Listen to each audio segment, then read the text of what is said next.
McAllis and Newport. So this is not a judgment. This is anybody that didn't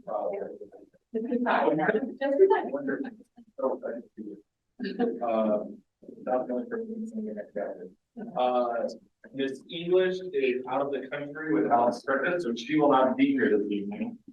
We're not jealous. We're just complicated cities. And then Scott is in route. He had to work with Denver today, so not sure when he'll be here. He said he might come online, but I don't think I'll get it. So we'll see. We've got forums are getting similar.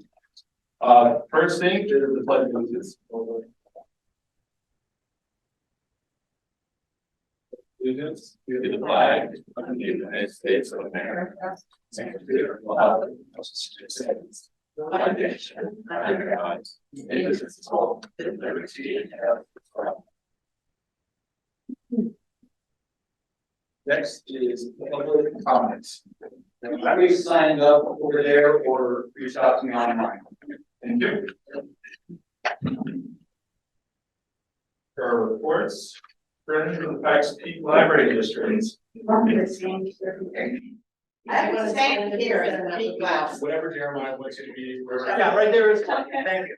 Okay, so you saw the report and you saw that we made $13,865 for our fall book sale. Broke another record. So we broke the record in March. We broke that record in the fall. And you know I like numbers, so I bought the numbers. So we sold 12,892 items, okay, which was up by 2,000 from the spring sale. On bag day, we did about the same amount. If we look at the number of sales transactions, we had 894 sales transactions. 894 to cover that 12,000 items. And the average gross sale was $17.52. $17.52, up by $1 from the spring. So the other neat thing is, you know, we sell, of course, in our bookstores, but we have Amazon sales, we have eBay. On eBay, we auctioned off a set of books, highest amount we've ever gotten from an auction, $2,352 for a full selection of books. Highest we've ever. The collection. It was, you know, it was one of those, not the hard, but you know, it was one of those nice book sets that have the nice leather sort of covers, and it was a set of 70 books. Like Eastman Press. Right, and you know, nice pictures. So I just thought, oh, I've never really looked, but they were, you know, so nicely displayed, and they had everything comments about it and everything, which helps, right? Presentation is everything, what it looks like and everything. So that was really good. Yeah. Wow. Okay, thank you so much. The friends are still working for PPLD. Thank you.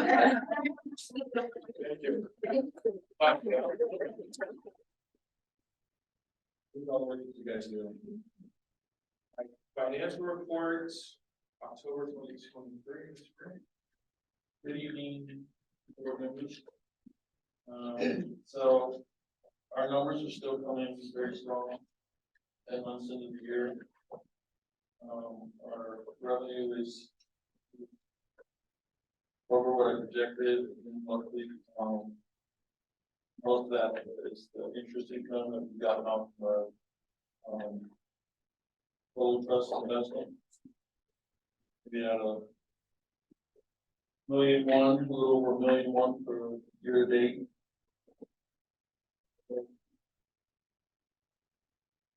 Be putting a budget adjustment through on some of the items here that are falling short on the cover. Bottom line, I need to run through the projection for the end of the year before I kind of lock in on what I think final number is going to be. As far as it being $4.2, $4.3 million, and Dave, that's, state, and man, I don't think it's gonna slip a lot. General fund revenue on that is, of course, very similar to the, PPLD as a whole, we also revenue comes from. I'm still working on getting the format set up to our new organization, so that we're still seeing old discussion there, but the total numbers are still good. Intergovernmental in the designated funds and with a budget adjustment, they will probably go up. Ventures are, everybody's still coming with a, variance, the collection management, theirs, I believe, is higher, is we maybe been as aggressive this year with our purchasing, still probably come in around 50%, but, one reason why that number's so high. Facilities, we still haven't paid anything out on the, facilities master plan. That would be the reason why that hasn't popped up yet. Capital is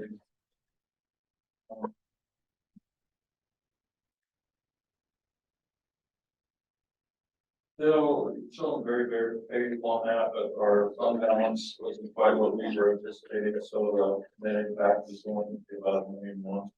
So, insurance fund, roughly close on even expenditures, the revenues, so that one's actually probably going to the fund balance on that will should allow me to move $400,000 back over to the general fund for last year. I'll talk about that before. And then the adjustments, that, so more. The only change on this sheet was the $205,000 for taking our capital down to what was brought through on the final audit results. We'll have probably one or two more ones that we've done very good meeting for audit season again.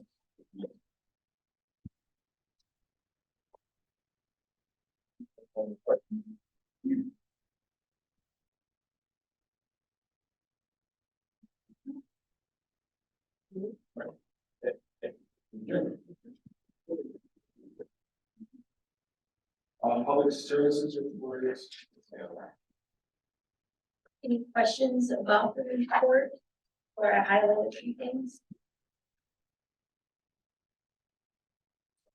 All right, super excited. We kicked off the initiative Chromebooks to Go.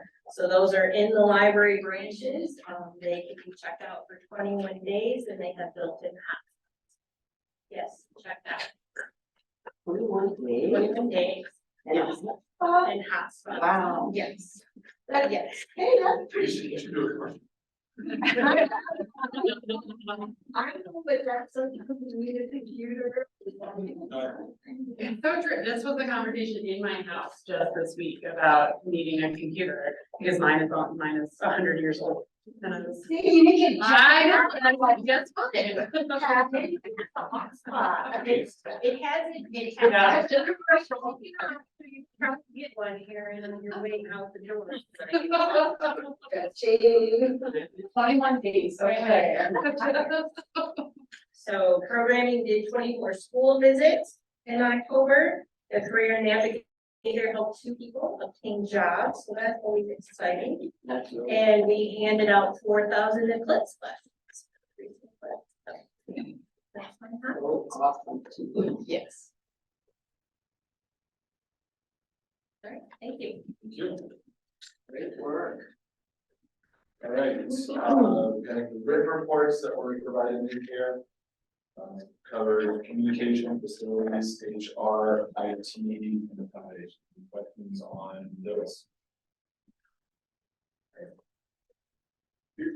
Next up is the chief librarian. Good evening, everyone. So, as you know, I've been working the PPLD strategic and progress report.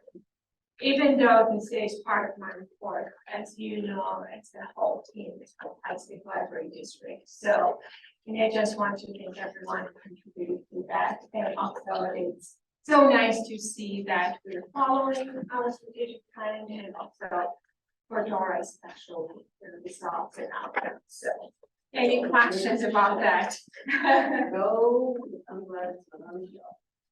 Yes, it's not a shock, so we are actually using the document.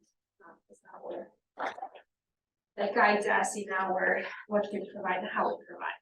So also you see that my letter to a patron regarding the request that she requested, she wanted to remove an item from our collections. And as you know, we take this consideration seriously, so we had librarians assigned to review that request. And my final conclusion was to retain that item as was classified. We have not removed it. And I know that this week also I had a meeting with a community member and who asked me about book bannings at Pikes Peak Library District. So like there's some rumbling, so how many books have you banned? I thought it would be a great opportunity for me to say publicly, 0. We have not banned any books. So, and again, so this is also one of the examples of that. We do take it seriously, we go through the process. And again, that's Tammy and her team. I'm sure our librarians have been recently more busy than other times when it comes to reviewing materials. So, and as you see from this letter, that it's still, this material is in our shelves. So, again, we have not banned any books. And I also mentioned that and explained to that community member the same. Our process is quite intensive. So then it takes actually weeks for that. You know, when there is a request and librarians are assigned, and it depends how many copies we have. So, and then Tammy keeps informing that individual, they can call and say where we are in the process. So it does not happen that fast. So, and we take expertise that our librarians have very seriously. So that's about that. And then I did have several meetings with our community leaders and elected officials. I met with Holly Williams and Kelly Bremer. We had very nice conversations, what's happening in the library district. So, and they seem to be pleased. I also had a meeting with Harry Geithner as well. So as you all know, it is one of my goals, and I'm doing my best to make sure that our community leaders and elected officials are aware of what's happening in Pikes Peak libraries. So that's in a nutshell. And of course, I should mention about our mutual switching ceremony. Thank you very much for being there, Erin, and speaking. That was great. Thank you for adult education for continuing that tradition of partnership. That was amazing. And Mary Annie was there as well, that he became an American citizen in that very place 6 years ago. So, and that's also it's a proof of that that American dream still exists, and it takes some work though, you know. So, and of course we had this big graduation. It was amazing to see all those individuals, and thank you, Erin, for being there. And the food was tasty. I wish I could eat more, but I was so again, and I want to thank everyone in Pikes Peak Library District for doing what they do every day. So, any questions? So you've been meeting with the elected officials from the area. Have there been any consistent themes or trends or concerns? So one of the concerns, or not concerns that they're bringing about, that the questions were how we're ensuring the safety of all in our facilities. And again, it comes to safety all our staff and our patrons as well. So we had conversations about that, and also I made clear that they know that the safety of all is a priority of our board of trustees as well as the administration of Pikes Peak Library District. There were some questions if the PPLD is considering to do anything when it comes to next year election. So, and again, that point, it was like, that's a very good question. Obviously, that's not up to me. I can only make recommendations to the board of trustees. And it depends on even when it comes to their support, if they're going to provide the support, and it varies. A lot of them also, when I met with them, the elections were not, it was before the election, so they also depend on the results of the election, what's going to happen, also to help us to see what is going on in our community. But that's kind of main question that's what we had. And, food industry training. We have, I know, when I went back in the spring, we had lots of other employers that came and had conversations. Yes. Did we have similar representation here? Yes, we did. And I don't know how many were there, Grace, like were 5, I believe, maybe? Yes, very similar, so yes. Broadmoor, yeah. Broadmoor, the Roadhouse for sure, Garden of Gods. Garden of the Gods, yes. And then Pikes State College and the resistance. Yes. Do we know the outcomes of conversations that might have happened during that time? Great. I know that they interviewed, but they were communicating there, but I think, by next month we will know. And then also, we'll provide that, but yes, it was interesting because I was walking by and I could see some of them interviewing them or talking and having conversations. And I was getting nervous on their behalf, so I thought, okay, Taylor, just be, they're nervous. But yeah, they were there and, so it was very nice to see that all those individuals who put so much work into it that, I'm sure some of them already have, but I don't know how many actually. Yeah. That's great. I love that we're bringing those employers in so they can kind of see how firsthand how all of it works. So, pretty work on coordinating that. Thank you. Any other questions? Comments? All right, next we'll move to board reports. We have the Internal Affairs Committee. Me. That's you. Okay, let's see, this month was, very busy. We kind of switched things around a little bit, so I'm gonna read them out of order from what our original agenda was. But we met with, the Chilettis and we were sitting right over here, it was a really nice meeting. But then we talked about, what we're gonna talk about a little bit later in a discussion item, about a possible name change to 21C. So when you were there, you were there, so it's really for Scott and he said that Debbie's not listening, so everyone here was there. We also, were the big thing of the day was Manitou Springs lease, and I see our Manitou folks over there, so that's gonna be a big deal later that we're gonna talk about. And then we talked about the PPLD Bill of Rights that Julia's proposed, and it's like we're gonna talk about that here in a little bit. That's pretty much it for us. Okay. Thank you. Next up are our liaison comments. The only one I see is Ms. Hingham online. Ms. Hingham, do you have any comments you'd like to say tonight? Hang on, sorry, it took me a minute to find my mute button. I am traveling east and on I'm not driving though, so. Yeah, so thank you. And it is a little hard to hear everything, but I'm really doing my best. I guess the only report I really have, well, I have a something to share and then a question for members of the governance committee.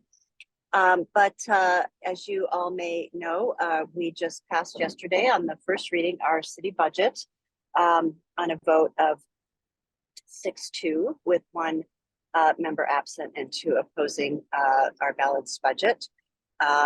We are using $10 million in reserves this year with essentially a flat budget given the economy.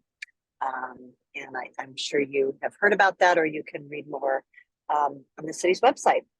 So my question for the governance committee actually is looking forward to doing interviews coming up here, I believe, the first week of December, and appreciate the work that you did in going through all of those applications and culling it down to 4.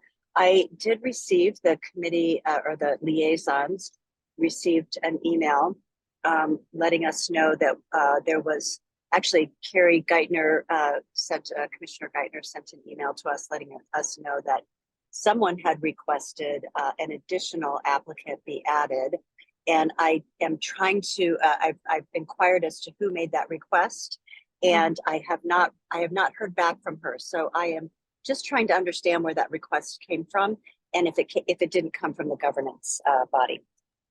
So I can tell you it did not come from the governance committee, that request. That would have, once we passed the information off to you and the other liaisons, we were hands off at that point, even honestly a little bit before. And so Okay. Once we handed it off, that was up to you. So I'm not sure where that request came from. First I heard Okay. about it was the email that was sent from Commissioner Geithner. Okay, so I would assume it would have to have been one of the other 3 liaisons. I would assume that, but I can't confirm. Okay. It did not Okay. originate with us. Well, any help you can offer to get that answered for me, I would really appreciate it. Sounds good. Okay, and unless you have questions for me, that's all I have. Any questions for this last one? All right, I think we're good. Thank you. Okay, thank you all. All right, last are trustee comments. Mr. Taylor has joined us. Do you have any comments, or are you going to continue to drive safely on the road? No, I made it home like Oh, 10 minutes, 5-10 minutes right after the call started. So I apologize for not being there in person.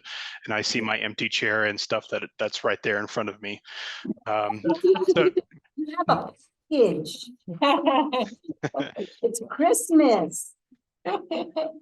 I do not have any comments, but for the question that Nancy had about that extra person, you're right, Aaron.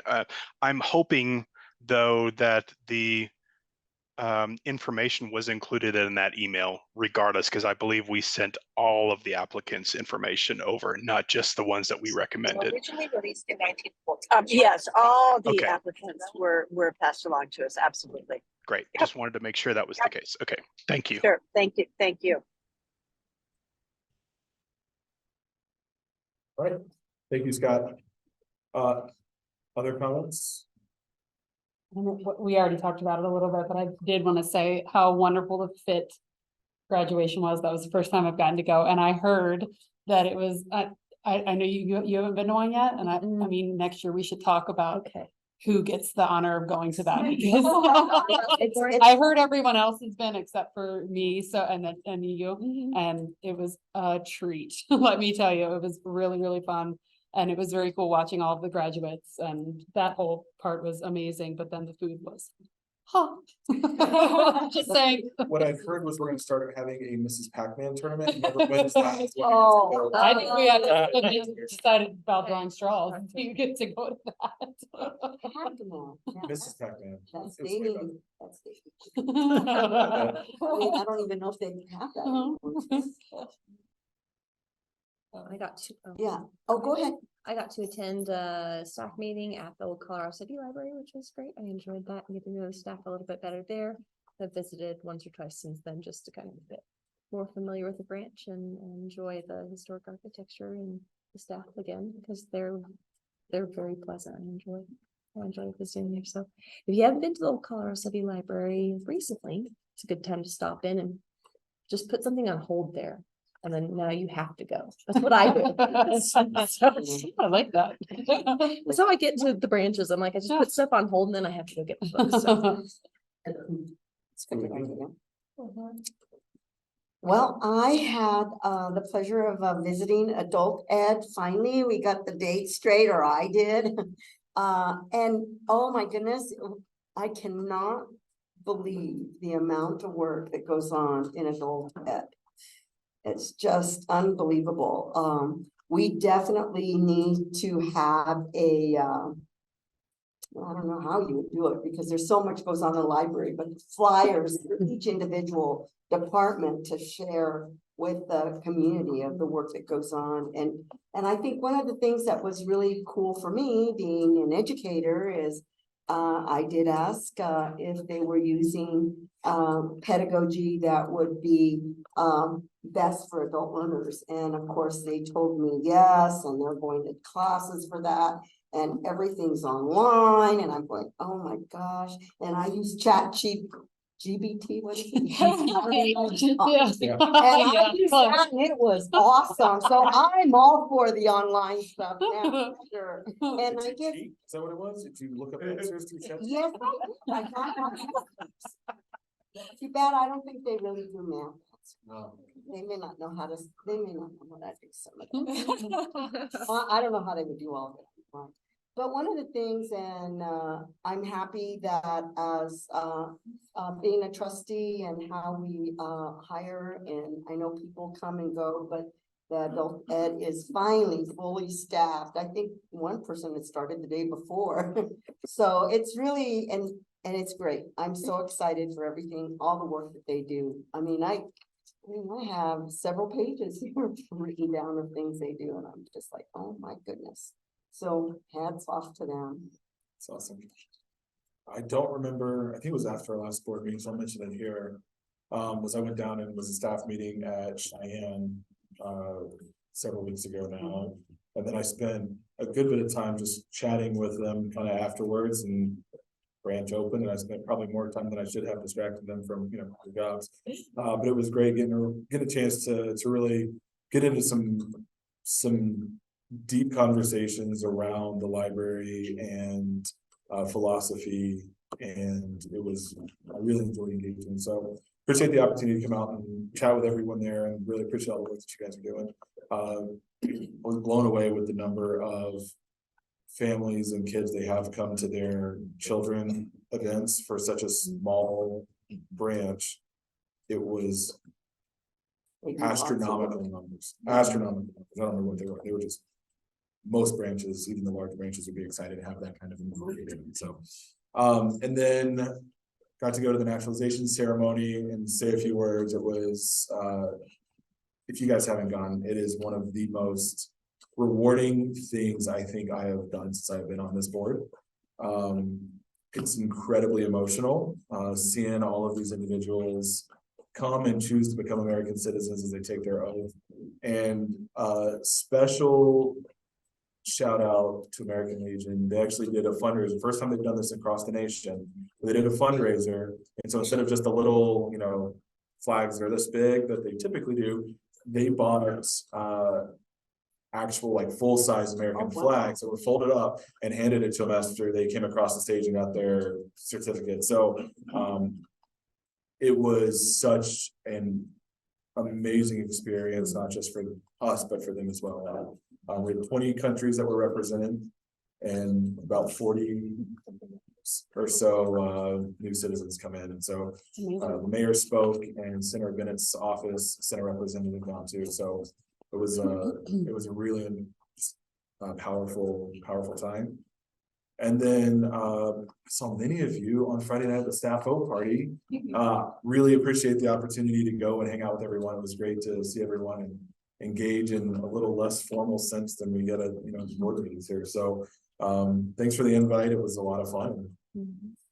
Enjoyed it. So thank you. Can I make one more comment? Absolutely. I don't know if any of you have seen the Colorado Springs magazine, but Miss Shivers is on the cover and has a nice article about her. Oh, great. Yeah, and she's having a concert this weekend. Right? Friday. Yeah, it's Friday. I'm going. Yes, and may I add something about Study Shivers? Denise and I actually had a meeting with the director of the Fine Art Museum regarding Mr. Shivers' get like artwork exhibition that they're working on, and they want to work with us. So, and to also, I know that he's new, Michael, and then he didn't know that we already have a partnership with them, Culture Pass. So it was a great like meeting. I'm like, actually, we already have all of this. Let's work together and just do more for the community together. So we're excited about that as well. That's great. Yeah. Any other comments? All right, thank you. Moving on to our presentations, we have new hires and promotions. So Miss Tammy. So I am standing in for Sandy Hancock, the Director of Adult Education, who couldn't be with us tonight, but she asked that I introduce Britt Bloom. Britt, if you'll stand up. You're right, thank you. Britt is our new manager in adult education, and we are all excited to have her here. She started September 18th. Prior to that, she had been in young adult services. And Sandy asked that I say the following. Britt has always had a passion for education from her very first job assisting with teaching sports camps at her local recreation department. Since then, she has worked in adult education as part of numerous organizations, including the American Red Cross and Pikes Peak State College. Britt has been with PPLD since 2015 and has been instrumental in creating high-quality programming guides and educational content as part of the Young Adult Services team. Since coming on board in adult education, Britt has taken off running and has demonstrated that she is a perfect fit for this position, and we are happy to have her on board. In her free time, Britt does an inordinate amount of yoga and tries to spend as much time outside as possible while appreciating the beauty of the Pikes Peak region in Colorado. She also enjoys reading and hanging out with her two adorable cats. And I just want to add, you need to ask her about her experience teaching an ESL class on a container ship. Yeah, because that's quite a story. That would be interesting. You're welcome.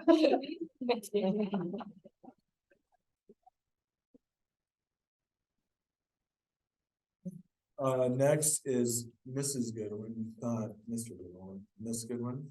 That's Miss Goodwin, yeah. That's how they have to say it. I know that, almost said the original J Goodwin, but. No relation. So I'm Janita Goodwin, I'm the Director of Branches, and I'm introducing Gigi Holman. She'll be the Assistant Director of Branches as of Monday. And Gigi's been with PPLD off and on for a long time. And her most recent gig has been the manager of the East Library. So she has managed East, she's also managed Ruth Holly and Mountain, so I think she's ready to manage a lot of them. Direct and all. So we're really excited to get her started, and it's gonna be great working with her. Awesome, thank you.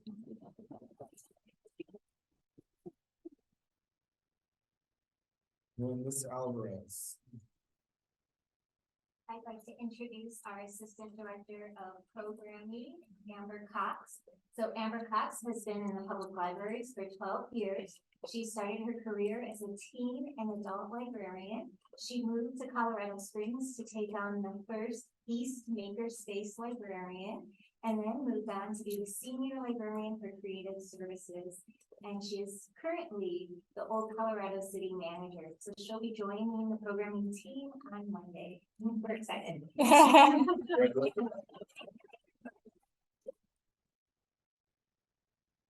All right, next up is the ALA's Americans and the Holocaust exhibits, Ms. Mitchell.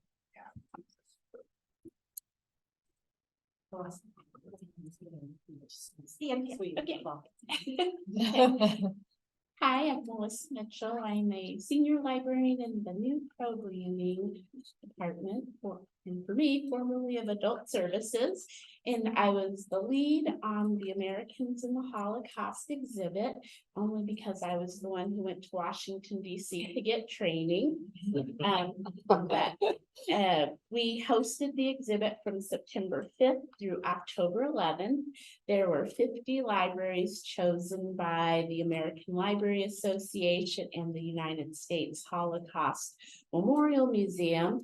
And we were the only library in the state of Colorado to host the exhibit. And it feels like it's been a years-long project because we applied for the grant in 2019. We were supposed to host in 2021, but then there was the pandemic. So finally got our chance. And for the overall for the exhibit, we had approximately 3,978 visitors to the exhibit. And they came from all over the state. We had people from Boulder, Denver, Aurora. We had one person who flew in from Kansas to visit her friend in Boulder, and they came down for the to see the exhibit. And then we did 51 docent-led tours, and we had about 977 people who took part in those tours. And of those 51, 12 were school tours, and our biggest school group came from in town from Discovery Canyon campus. And we had 104 juniors and seniors, and it tied into their lesson plan. They just, and I'll probably pronounce it wrong, they were reading Mouse, and I don't remember the name of the author, and so the teacher was like, this ties in perfectly with what we're studying currently. And then we also had a group of 45 students that came the furthest from Cheyenne Wells, Colorado, which is about 137 miles east of Colorado Springs. It's actually closer for them to go to Kansas than to come to Colorado Springs. And part of the grant was we had to do 4 programs, and we actually did 10. I didn't realize that until today. We had 10 programs, and we had a total of like 297 people who attended those. 3 of the programs were educator workshops that were conducted by the Colorado Holocaust educators. When I was working with them, they said, this is a good chance for educators to learn about resources when they teach the Holocaust and have that networking opportunity. And my favorite program of all of them was we did a program with the United States Olympic and Paralympic Museum with their curator, Boyd Smith, and they brought artifacts from the 1936 Olympics. So it was really cool to see like the programs, the books, the posters and things. And from that program, the patrons who came to that one asked Boyd, when are you coming back? We want more. So hopefully we'll be able to host another program for the upcoming Paris Olympics, and they can bring some Summer Olympic artifacts. And for me, it was like a really great experience. I did not realize until we hosted this how many people in the community had connections to the Holocaust. We had heard stories from older people about their parents, like trying to get out of Germany or Russia. One lady told us that her mother and her uncle escaped from Russia. Her mother was 11 years old. Her uncle wasn't much older than that. And they came to America, you know, on their own. And it was just like really, I don't know how to put it, but it was just like so heartwarming and so interesting to hear about their connections and to the Holocaust. And a lot of the students learned a lot, and there were some students who probably could have led tours because they knew so much already. And I'm gonna end with like 2 of my favorite stories. One was after, I believe it was the Discovery Canyon tour, one of the students asked me, he came up and told me, oh, this was so great. I learned a lot and I just never want to forget it. Where's the gift shop? Yeah. And I can understand now. very sincere, and I'm like, That's great. we have that I could just give him. And then another favorite moment was an older gentleman and his daughter happened to come to see the exhibit when there was a school tour, so they kind of joined in at the tour. And at the end, the older man started telling the students about the attack on Pearl Harbor. He said he was like 7 years old, and he remembers that day so clearly because his father called them in to the house, say, the president's on the radio and we're going to war. You got to get in here and listen to this. And one of the students was so mesmerized by his story, and he was just so engaged in it. I wish I could have taken a picture, but I felt like, you know, this is what libraries are about, where he got this firsthand like story experience from someone that he didn't know, and his teacher had to drag him away because they had to leave. So, but that was one of my favorite moments. And then I also want to thank all of our staff, docents, our community volunteers, Tammy for her support, because we never would have been able to do like 51 tours for all of those people. And it was a great experience. And probably the two comments we heard the most were, thank you PPLD for doing this. This is so great.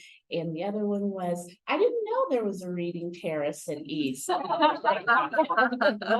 also, when is the next exhibit gonna be? So, but it was a really great experience. Thank you. Thank you. You did a great job, by the way. Oh, thank you. Thank you. Thank you.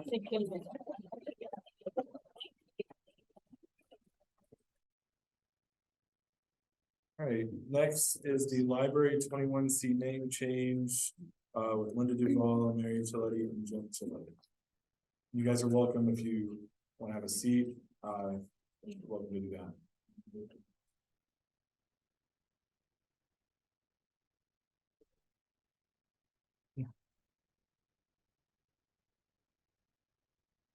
Most of you, some of you know me, and those of you who don't, I'm Linda Duval. I was on the Friends of the Library Board for 10 years, and now I'm a director emeritus. And because I was on the board for 10 years, I really know what kinds of challenges you guys face all the time, and I really appreciate the work that you do. I'm here tonight to make a pitch, which some of you have already heard, so bear with me. But for the record, I think I should repeat it possibly, and for people who haven't. So, Frank Waters was a native son, born and raised in Colorado Springs, and he was his father was part Cheyenne Indian, and so his dad inspired in him a appreciation and love and understanding of Native American history and of its culture. As a young man, he spent a lot of time among the Utes and Navajos because his dad fostered that. And even though his dad died when he was 12, he had still formed that bond. He was later closely associated with the Hopi and Taos Pueblo cultures, and Frank passed away in 1995. I was lucky enough as a reporter for the Gazette to be able to interview him in 1993. Mary has a copy of the article she brought with her tonight. And I was just blown away by how deep his thinking and his motivations were for what he did, and his writing and his brilliance and his far-seeing manner. It was like he could see into the future sometimes. I was really impressed by him. Dedicated to Native American history and culture, Frank's ability to write about all the things that he loved and learned has enabled millions of readers worldwide to share his insights and to understand and better appreciate the people, the landscape, the spirit, history, and culture of the West and Southwest. Nominated multiple times, some say 5 times, for the Nobel Prize for Literature, Frank wrote or co-wrote more than 20 books, including The Man Who Killed the Deer, which was in print for more than 40 years and often taught in college classes. He also wrote The Woman at Autumn Lake Crossing, which was sold millions of copies, and he wrote Pikes Peak, which is the definitive urban history of Colorado Springs and the Pikes Peak region, based on all the things that were going on at that time with the gold rush. And he wrote with authenticity because he was contemporaries with all these movers and shakers who started and founded our city. Given his legacy, the Frank Waters Award is given annually by the Friends of the Pikes Peak Library District for exemplary literary achievement that communicates a deep understanding and celebration and love of our universal human nature, our Western heritage, and people of all races. Honoring Frank Waters by naming a major library for him would be a nod to not just his talent and his achievements, but to the region's indigenous culture. And also it will secure his legacy for the future. Hopefully people will walk into the Frank Waters Library and say, who was he? And they'll look for his books. With all this in mind, we respectfully suggest that the Library 21C be renamed the Frank Waters Library to perpetuate an interest in him and in all literary works that are reflective of the West and the Southwest. Thank you. Now I would like to introduce you to some people who actually knew Frank Waters and his wife, and there aren't that many of us left.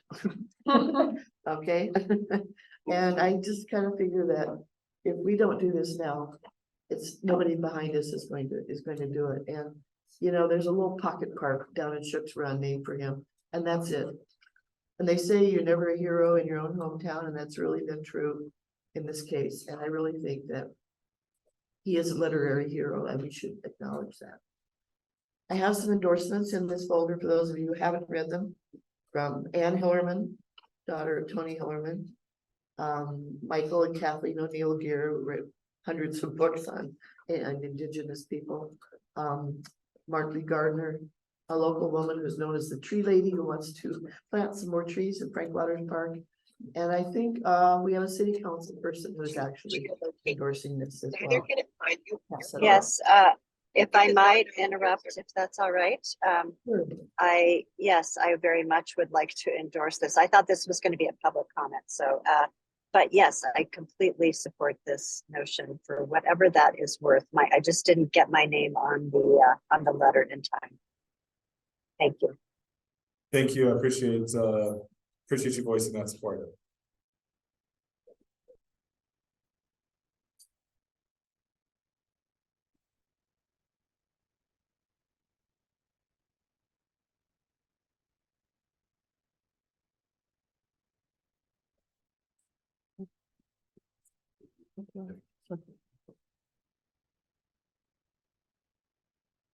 We have another photo for you to look at. And thank you, Nancy.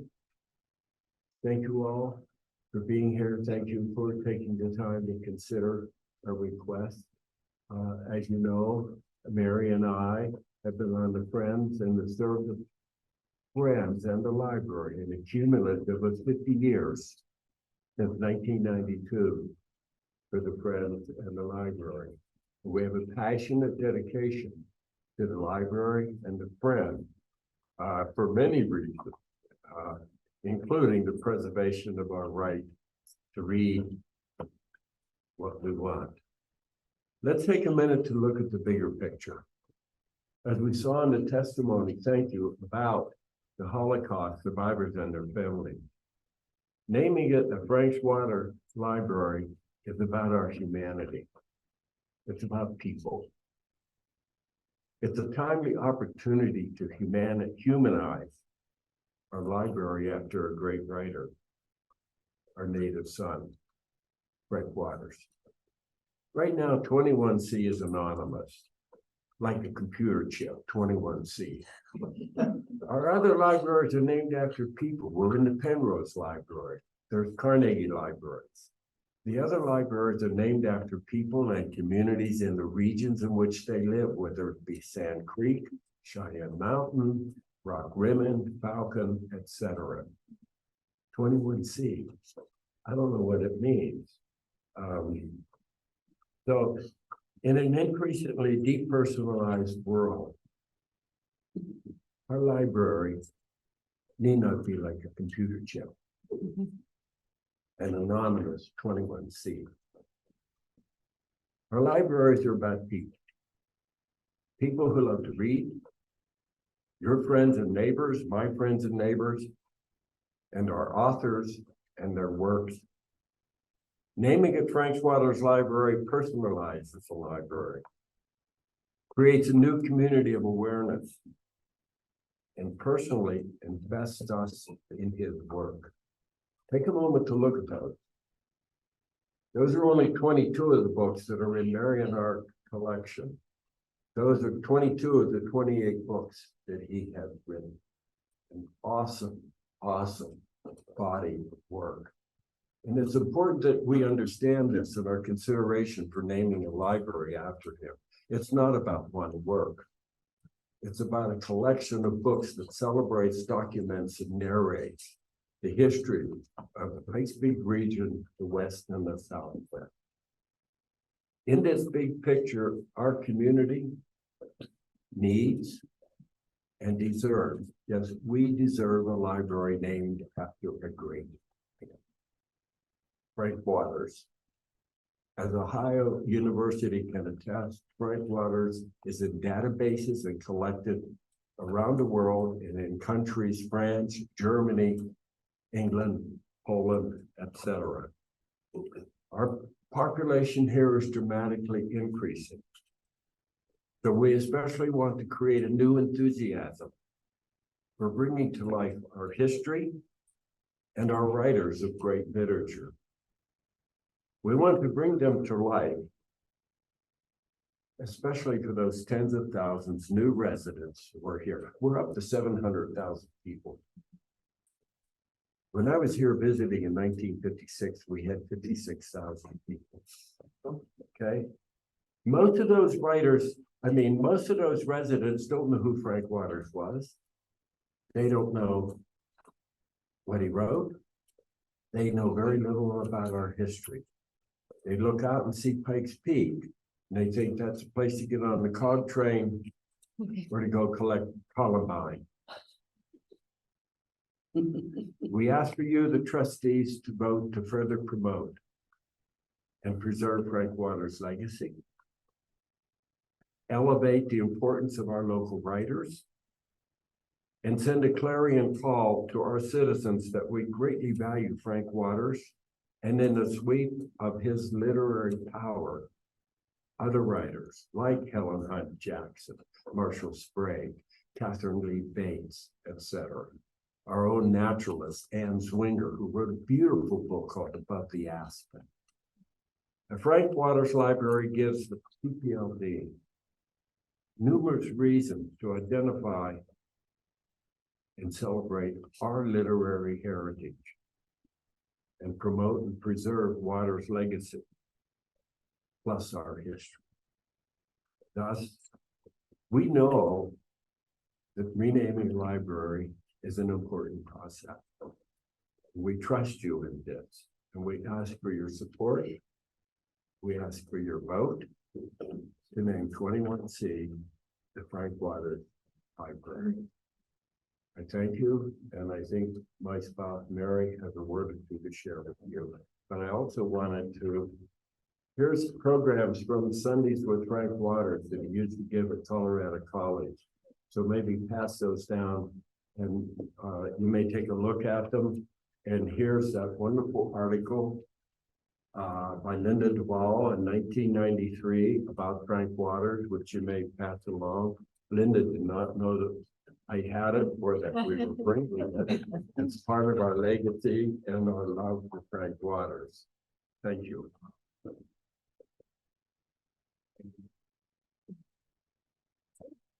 Thank you.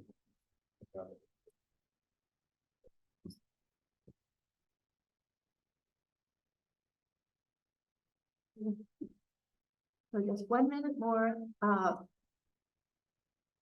Linda and Jim asked me to just give something of a personal memory about Frank Waters. I first learned of Frank Waters as a student at Colorado State University in Fort Collins, way back in 1967. Mr. Waters had the year before been a writer in residence. Our class read The Man Who Killed the Deer. At the naive age of 18, I had no real understanding of Native Americans other than the bonfires and powwows at Palmer High School. So the education I received from reading and studying this masterpiece was life-changing. I shared the book with my mother, who had grown up in a house by Shook's Run, just across the street from Frank Waters' boyhood home. He never knew that. I came down to the library one day, went through a Polk directory, looking up all the places my parents had lived, and I found that. And I thought that was pretty cool.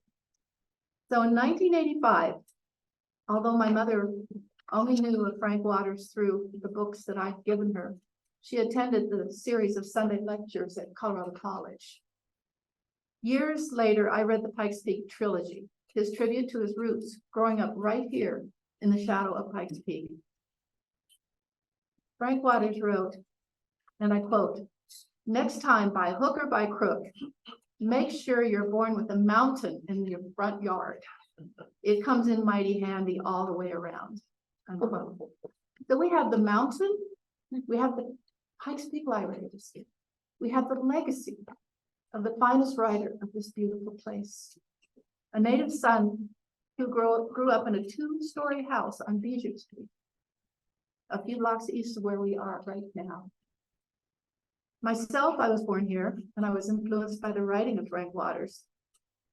And I look up at Pikes Peak with a reverence that we should all share, a reverence he himself chronicled for the people who settled here long before Palmer and Penrose and Stratton. Frank Waters celebrates the American Indian and their history. Quote, "Here in this beautiful place with this great spectacle of nature all around you," unquote. He said, and I paraphrase, quote, "The Nobel Prize isn't important. What is important is that people like my books and that they read them," unquote. We have a gift right here in the writings of Frank Waters, and future generations right here in Colorado Springs deserve to know the man and his legacy. Thank you. I think Linda has mine. Yeah.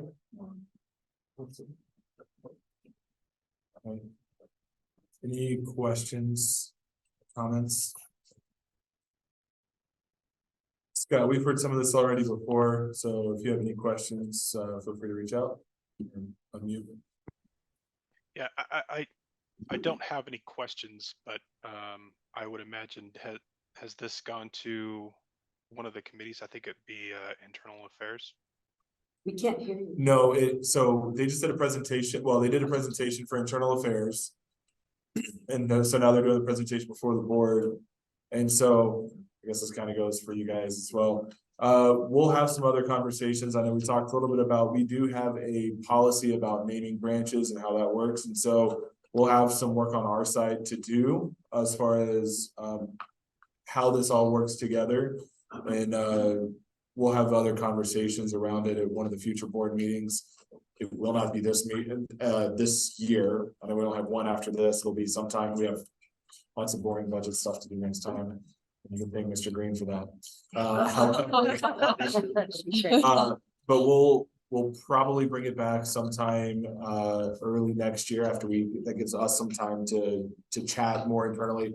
Probably go through another one of the committees for discussion and viability, and honestly some level of cost because there's a lot of costs associated with renaming one of the buildings. So just so we know what it is that we're getting into if we go down this road. So does that answer your question, Scott? Yeah, it does. It does. I knew that we had a policy. I was just curious if anybody on the internal affairs committee, with all the stuff that they had on their agenda, I didn't know if this was something that they discussed. Okay. Yeah, so we discussed it, and again, this is just a presentation at this point. If we move forward, we'll do more of a formal discussion among the board. That's not what we're doing tonight, just hearing the presentation so that we have as much information as we have before we start doing the due diligence on our side. Got it, thanks. Any other questions, comments? Is it okay, since we have members who are not here, if we keep the letters that you provide in the folder and make copies of them and then get them back to you? Yes, the only thing I need a copy of is the Frank Waters Foundation letter. Okay. Everything else I have copies of. Okay, is there a chance we could get that situated and back to her? Okay, thank you. I just want to make sure that we can provide that to the other members, and Yeah. then if we need to go back and review, we'll have that opportunity.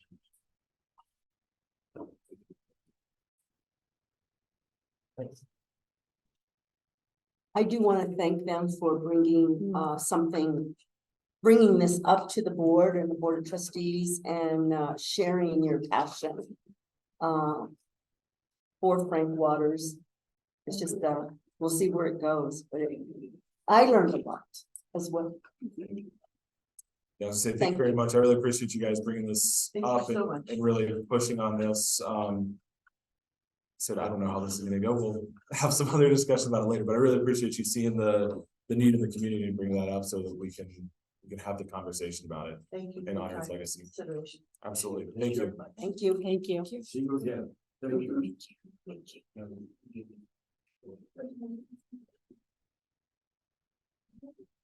Thanks.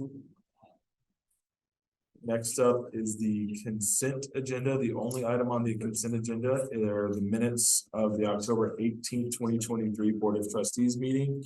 Are there any objections to the minutes or to the consent agenda? All right.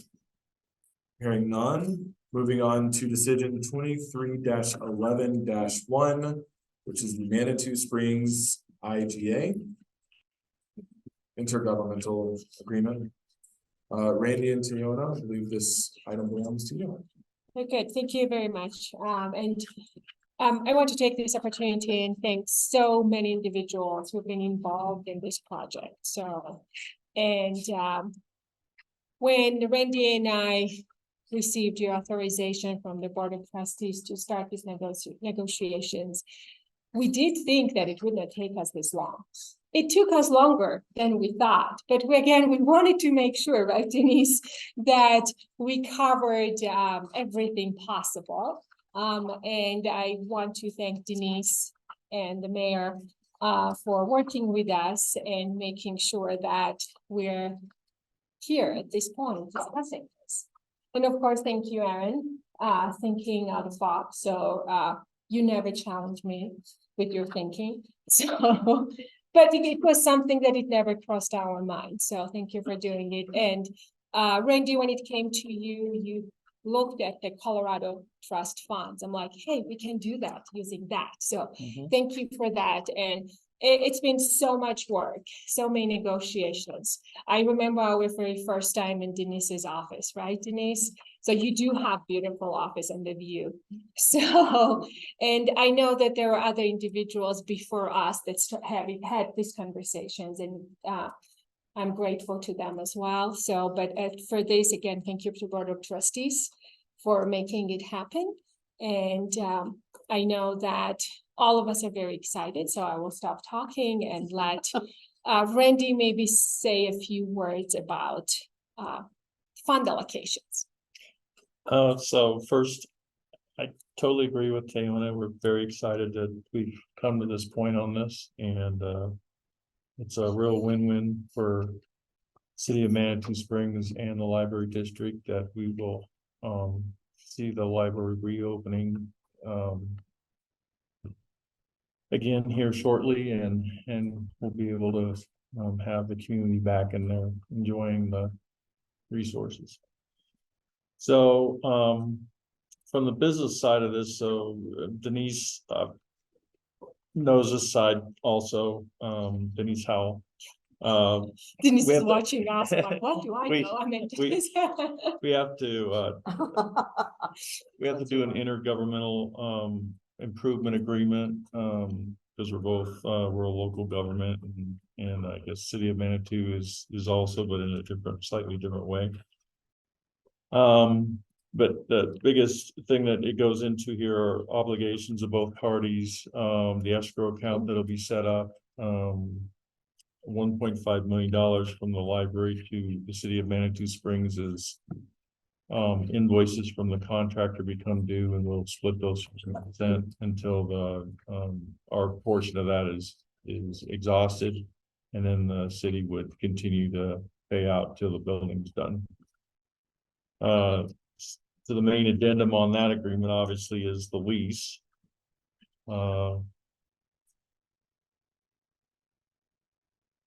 which of course goes into a lot of levels of detail. The biggest points on that is that we did come to agreement on how much time the $1.5 million as a prepaid rent for the library expense would cover 25 years.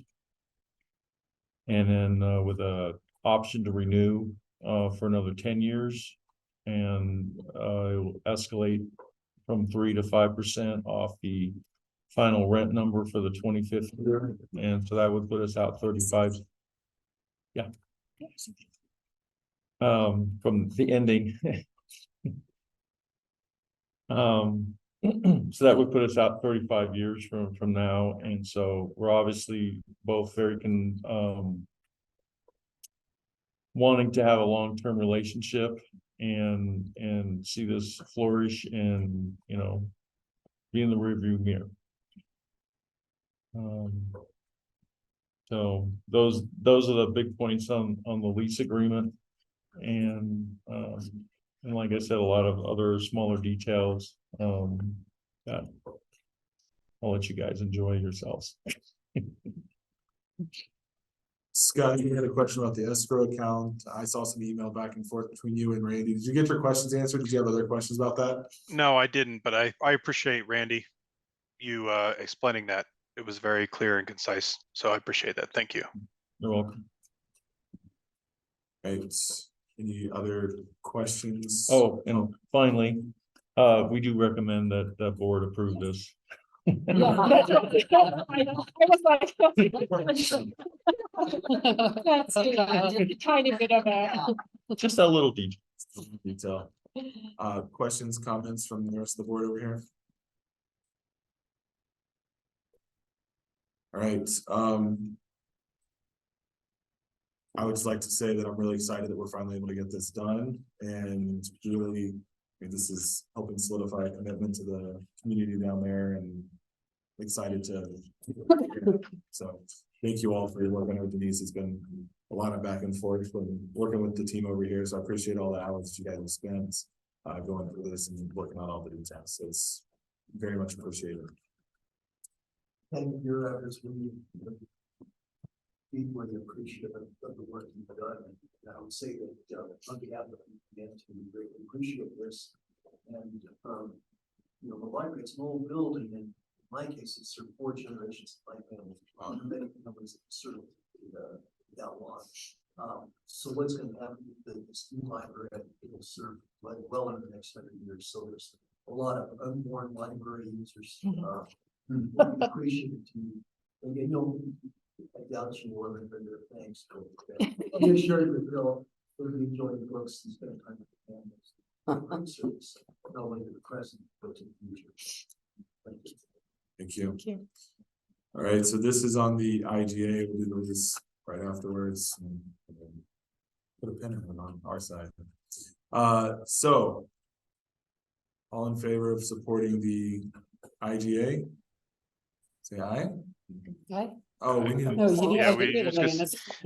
I was getting geared up to give you a motion, and then you just kind of skipped over it. So. Yeah, that would be great. Right? Yeah, I'll do it. I move that the Pikes Peak Library District Board of Trustees approve the Manitou Springs IGA as presented. The second. All right, all in favor? Aye. Aye. Any opposed? All right, wonderful. Yay. Need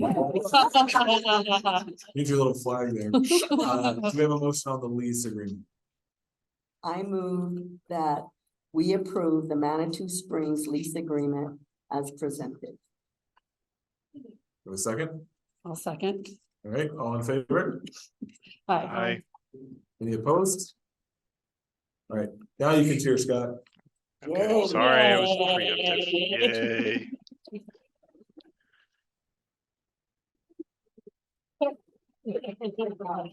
Been a long time coming. It's been a long time coming. So thank you all again for your diligent work on that, and let us know when going through the city, and I'd be happy to be there and support that one. All right. Perfect. Next Tuesday, right? Yes. Sounds good. Thank you guys. Thank you. If I may, I've got Scott's honor of citizenship. Uh-huh. I think everyone over here Yes. got one this time. Debbie. And Yeah, Debbie. so did Debbie one. and Scott will be. And You maybe. see, I still have one here, today, I brought it. Oh, almost more mine tonight, just don't even look like I was biased. Did we have one for our new board member when they come on? We've got 3, so we can That's pass them along. So we should wear it on Tuesday. next Yes. week. I'll wear it on Tuesday. Oh, Thank you very much. For sure. We'll see you next Tuesday. All right. Next up is the discussion item D, budget implications of ballot measure exploration. So this is one that we kept having some theoretical discussions around a ballot initiative next year. But we wanted to talk about how things went in November, knowing that there were a lot of tax initiatives on the ballot before we actually made any final decisions. I believe we're getting close to needing to make a decision because of the budgetary implications for next year. So for those, many of you were at the work session, we talked about this, but we had talked about setting aside 1.5 million roughly that would cover up to 2 ballot initiatives if we needed to run them in tandem. That would allow us a bond and an MLO or a bond detaber of sorts. And so we weren't sure exactly what we were going to do, but we wanted to make sure that we had enough funds set aside that we could handle kind of whatever direction we wanted to go. If it was 1 initiative, if it was 2 initiatives or whatever. Most of that was going to be coming out of reserves and not out of the annual budget.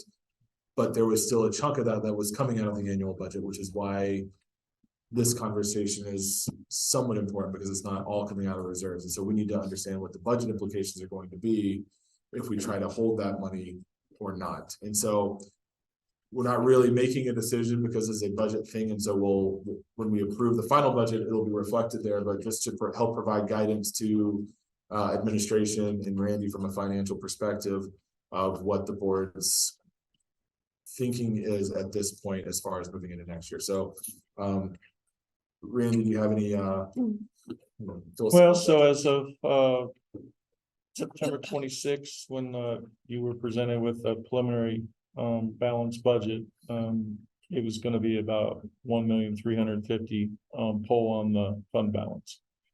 And I was mentioning earlier, I've got some work to do to roll forward our fund balance for the end of the year. So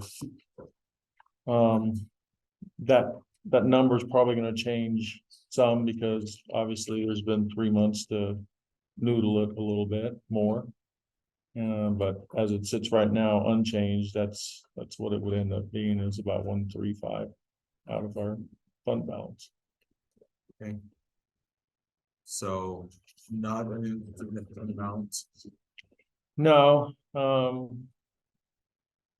yeah, it's a large number, obviously. You know, but obviously, you know, it's a board decision, but we just got to decide, you know, is it worth the spend? And obviously it'll only be worth it if we get it voted in, so.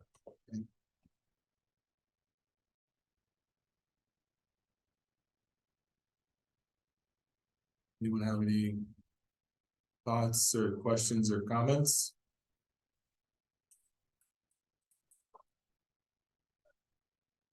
I guess what are our next steps in this? I mean, we've been talking about it, we've been talking about the money, and you know, where do we? I mean, I'm looking at Aaron, but I suppose it's a conversation for all of us.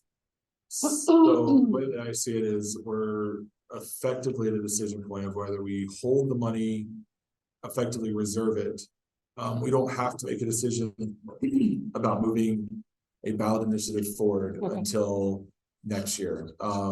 Truly, the question is, do we just hold the funds? Do we hold the funds and leave that option open for next year?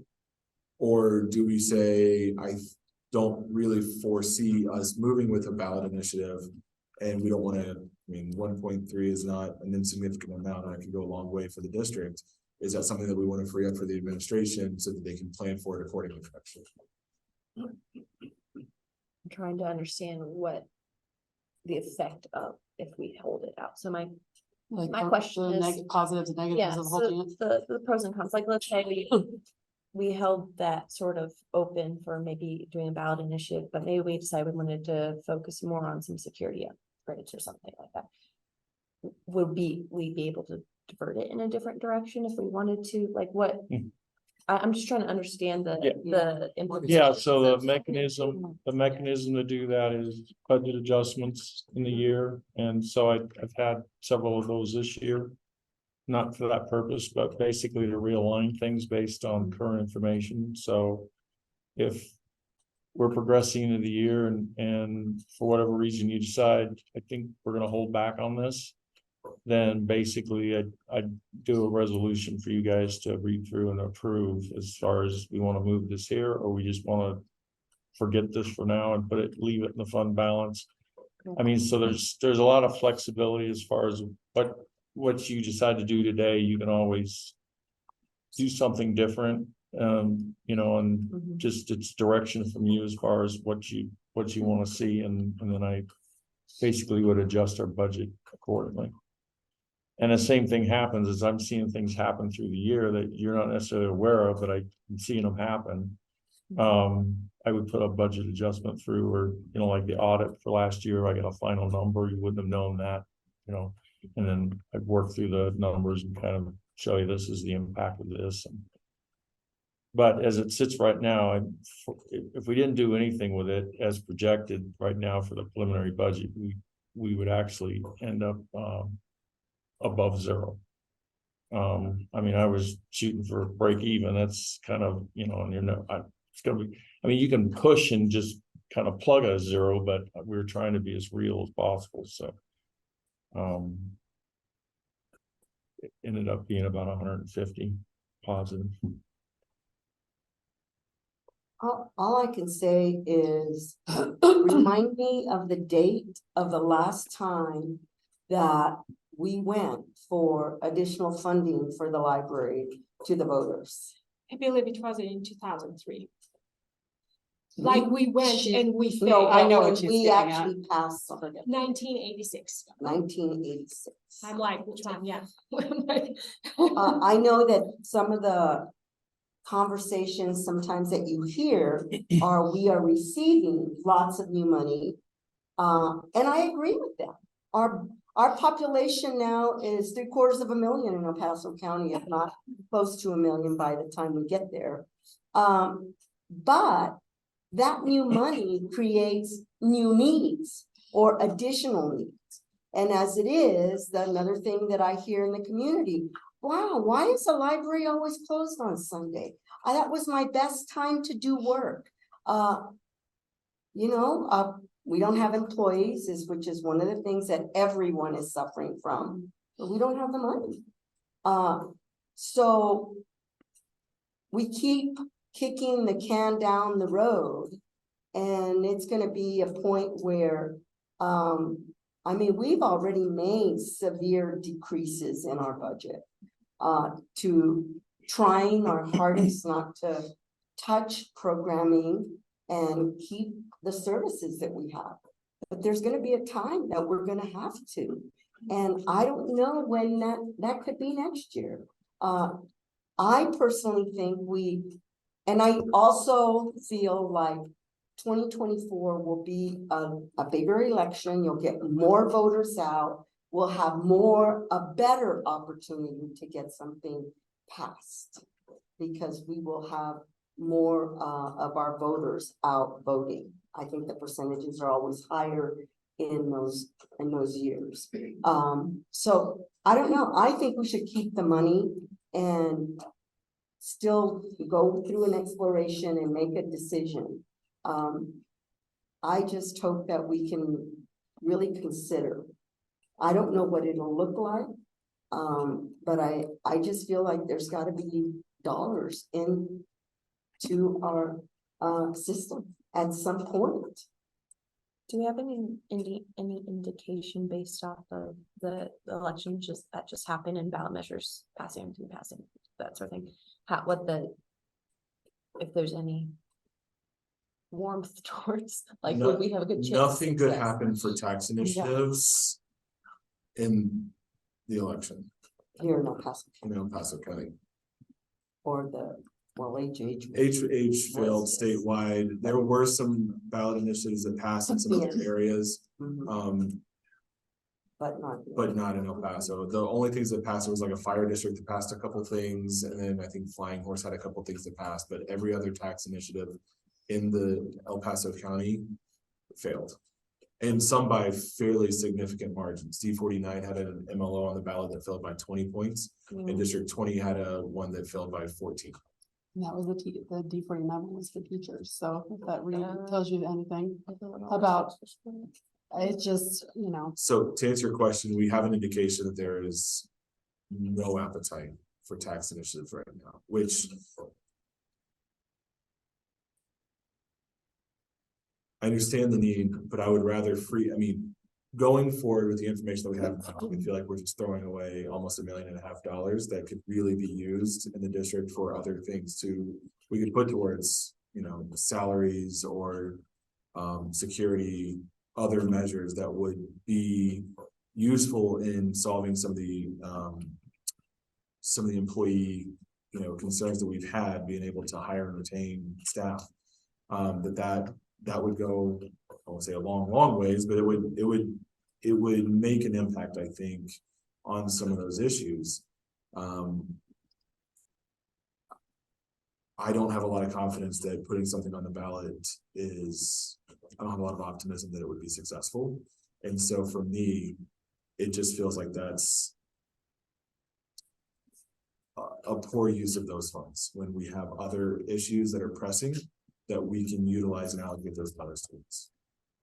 My thoughts. I would be opposed to kind of what Julie said. We can, the election's still fresh. We can keep it earmarked there, and then reallocate it some point once we if we decide not to, we can do some polling or something. I mean, they'll use some money, but if we get some other indications that say that this is a bad idea, we can reallocate it at that point.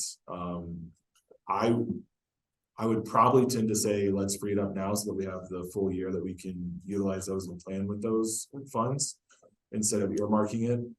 My personal preference, but again, I'm not the decision maker here, so this is a discussion we're having. May I chime in? Please. So my recommendation would be that $1.5 million were earmarked for 2 ballot measures, right? So because we didn't know which one, maybe all together. My recommendation would be that maybe consider one ballot measure, if we do so, free that $500,000, I believe that's what it is, or $600,000. And would agree with Julie and what you said, Erin, to actually do the polling and see where the community is and then make the decision. That would be my recommendation, because then also it will be the informed decision that what's happening in the community. And I know that then also we will do our due diligence, asking the community and do a better job and see what is the appetite, and the board will have those Accusing members being Nazis and get elected to take their place. The plan is to stick it to big tech by subscribing to new right-wing platforms and stay ahead of the censors as bandits tax players. Yes, so that would be my recommendation, if I may, and that you could take it into consideration, so. Well, and obviously the other thing, and we're working through this right now, and so far I think we're pleased with the results we're getting and the progress they're making on our facility management or master plan. So we didn't have that the last time we considered this. I mean, we know there's a need. We just really can't put our finger on exactly, I think enough with a sharp pencil.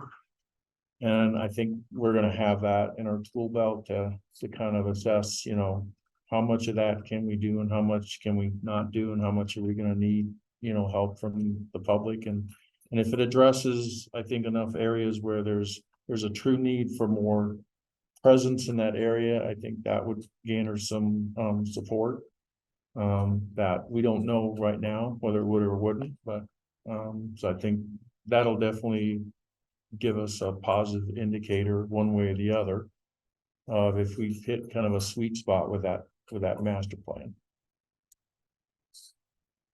Will that cover safety as well? Some of the security concerns, or is that really gonna- No, that's solely just facility. And that's not a bad idea. I've kind of probably bouncing it around the back. We probably need to have more of a consulting kind of analysis of where we're at on our security stuff. I know Michael's done a great job on that, but this, I mean, the more and more we hear, it's a huge project.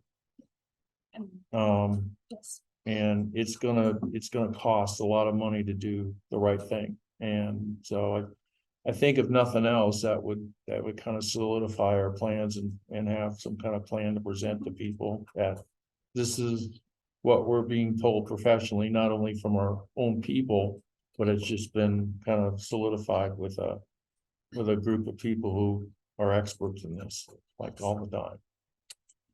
But at least would help us prioritize. I mean, he's done, I can't say enough good things about Michael. He's been able to pull off with the limited funds he's had, and more and more branches are getting to where they, I think, are safer. We're trying to address staffing issues, but it's a big nut.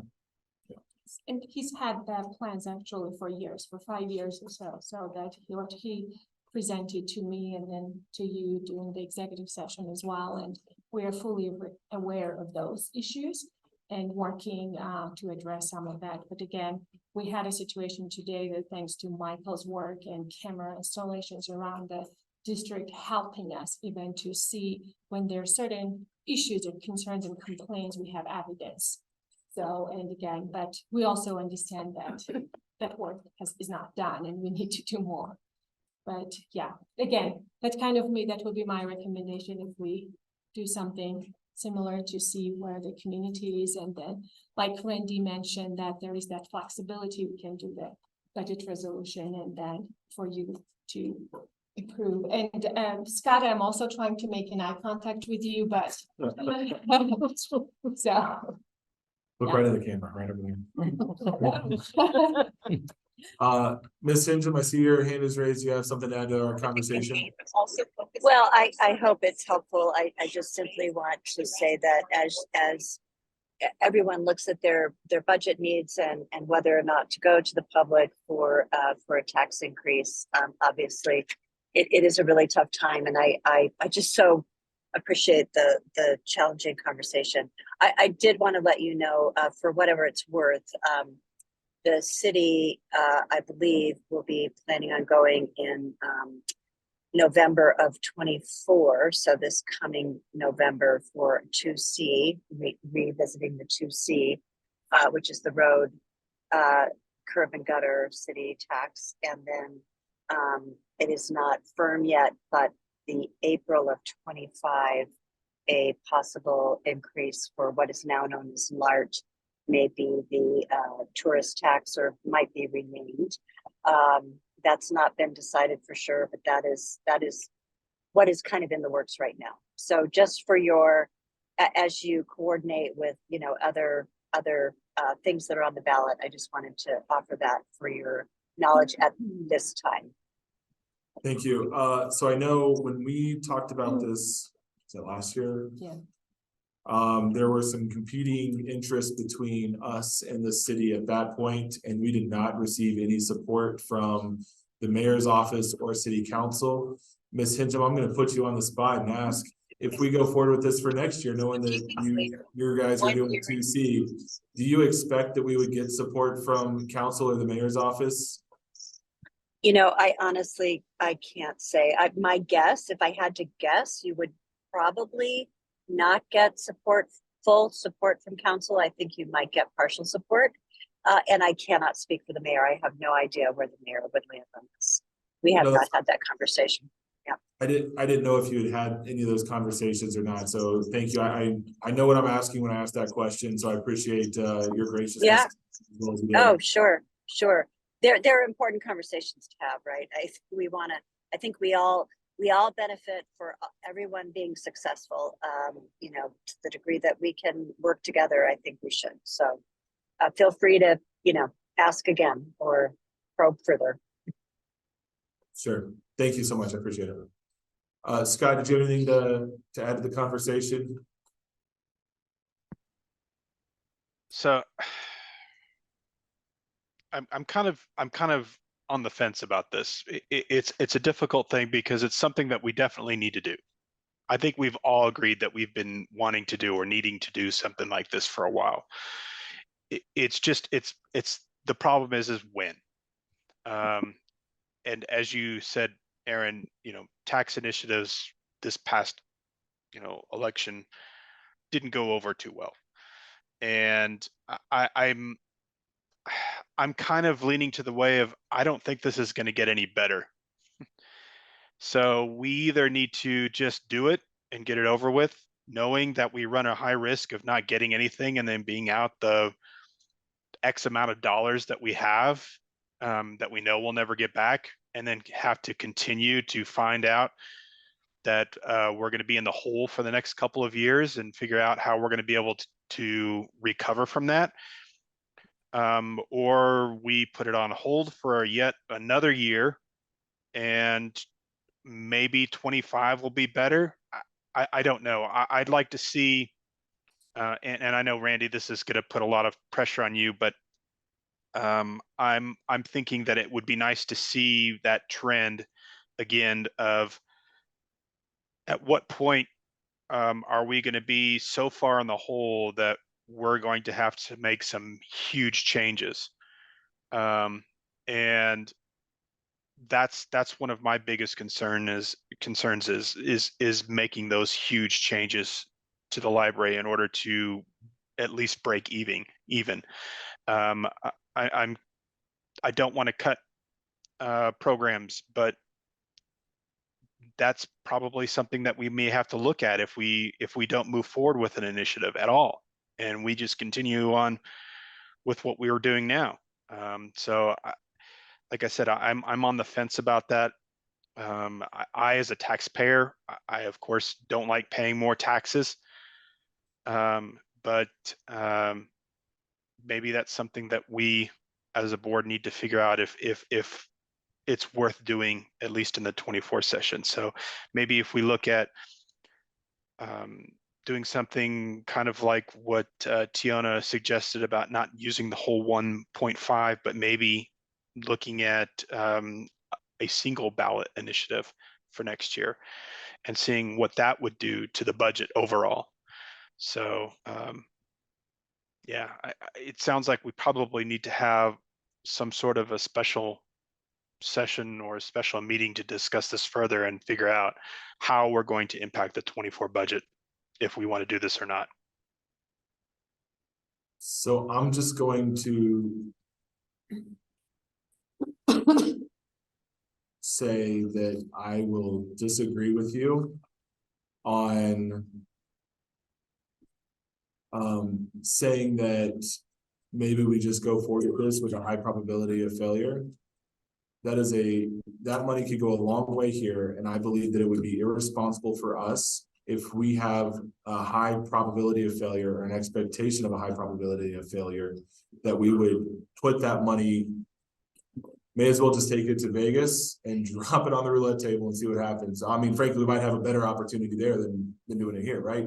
And so that feels like an irresponsible path forward for me to say, probably going to lose, but what the hey. So I don't agree that that's the right path forward. If anything, we should earmark, and I will say as small a number of dollars as we can, that will cover some polling in the spring, and then the money that we need for the ballot initiative, whatever that minimum viable dollar amount is. I want to spend, if we're going to do that, as little as possible so that we can free up as much working funds as we can for next year that we can dump into whatever else we need to across this district. Part of our responsibility, and I'll admit, this is a sobering conversation, right? Like, this isn't something that any of us are excited about having, but it's part of why we're here. We've been entrusted to do this, and I'm not willing to squander those dollars on such a high risk gamble, quite frankly. So that's where I'm at. If we're gonna pigeonhole or earmark a handful of dollars, I want it to be a minimum number to make one ballot initiative work, to free up as much as we can. I agree with you. I don't see us, where we're sitting right now after this current election, I do not see 2 ballot initiatives even being viable. I don't. I mean, the temperature of things could slightly change by next year. I don't see that being the case. I think it's gonna be even more frenzied, and even, that's just my personal take. I think things are gonna be even rougher come next spring and then into the fall, and we have to make a decision prior to fall, so. I agree. I think that at 1 would be the very most that I'd be willing to take funds away from this budget for the year. That's where I stand on it. I do agree with you, Dora, in that you'd like to see the numbers. You'd like to see what the community has to say about it. Fair enough. It's right to go ahead and look and see what they have to say about it. But we've been through this before, and things were looking actually okay last time.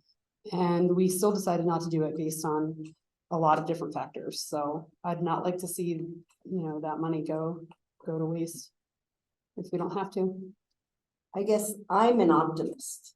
I am a true optimist. Sorry, you did get into this with a eternal pessimist here, so sorry. I believe that if we say we can do something, we do it. And I love that, by the way. So I think we need to explore other dollars within the library, such as foundation dollars.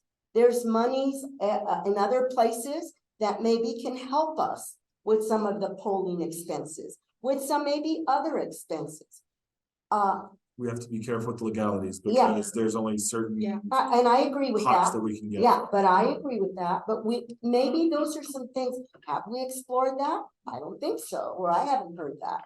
I also believe that some of the monies that we spend are recurring expenses. So how far will that take us? And I think you made this was a great point when we had the session about safety. Whatever we do, we probably, if we go for one measure or the other, we need to look at how we can raise money for the safety of our libraries, not only for patrons, but absolutely for our staff that is working here day in and day out. So maybe that's what we focus on. But I am an eternal optimist. You can ask my children. I mean, I've applied for different things, and I always say, I have it unless I receive a letter that says no. You can apply for it if you didn't have the credentials. You wouldn't do it. You clearly haven't seen some of the applications I've received. Well, sure. But those folks need to think about that. You have to have that optimistic. I mean, that's life. You and I need to sit together a little more, I think. And you can pump them in. Yeah, I just am, but I do think, I agree with maybe looking at least for one, but looking for other ways that we maybe can hold the polling and not take away so much from the needs of the library at this point. And I agree with that. I'm not going to disagree with that. But we just have to be more open-minded. You are a great thinker outside the box. So I bet you can come back with some ways. Can you find some money? Hey, I got an industrial printer. I don't know if that's gonna help us with this situation or not. Well, she's gonna rent or check out the computer, so. It's gonna be great. Right? My background in graphic design, we can make something work here. Make things work, so. we're not. And not to printing make money. light of it. Not printing money. Yeah, but, not to make light of it, I mean, I am, but the thing about it is I think we can be out of the box thinkers, and it is our responsibility to be fiscally responsible for our, library for the county. I am not saying that we should spend money nilly-willy, but there are definitely some needs that we have to really consider. Maybe worth seeing if, like you were saying, like some foundation stuff would apply towards, facilities or something like that, and knowing what the numbers do for our budget, that might be helpful. But my biggest fear, like Scott was saying, is just try it and see if it goes, because otherwise we'll have to cut programs. My biggest concern is we try it, we fail, we still have to cut programs. Then we also don't have that money to put towards staffing needs, staff security for the staff. That would be my biggest fear, is that we end up with more of a loss than what we would already have had. And like, on the one hand, we do need to do something. On the other hand, I'm just wondering if we're too focused on this is the only solution, are we actually going to set ourselves back further if we do it at the wrong time? Does that make sense? Like, there might be creative ways to get funding.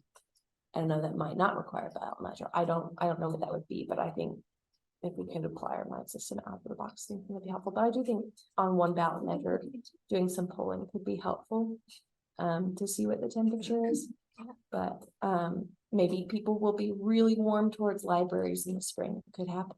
So we could be optimistic about that. I think there are people out there that are very much supporters of the library. More than what we believe. Yeah. The question is, can they mobilize their friends and family and their dog? And that's our job to get them to do that. Yes. Yeah. That's our job. That would to be get.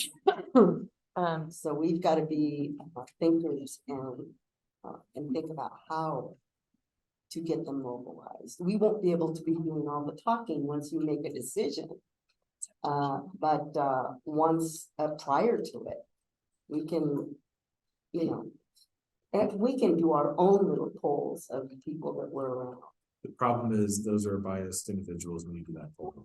I know, but we can still have, but there are people that I'm around that constantly say they hate paying taxes. I mean. We have members on this board who hate paying taxes. Well, we want the moon, but we don't want to pay for it.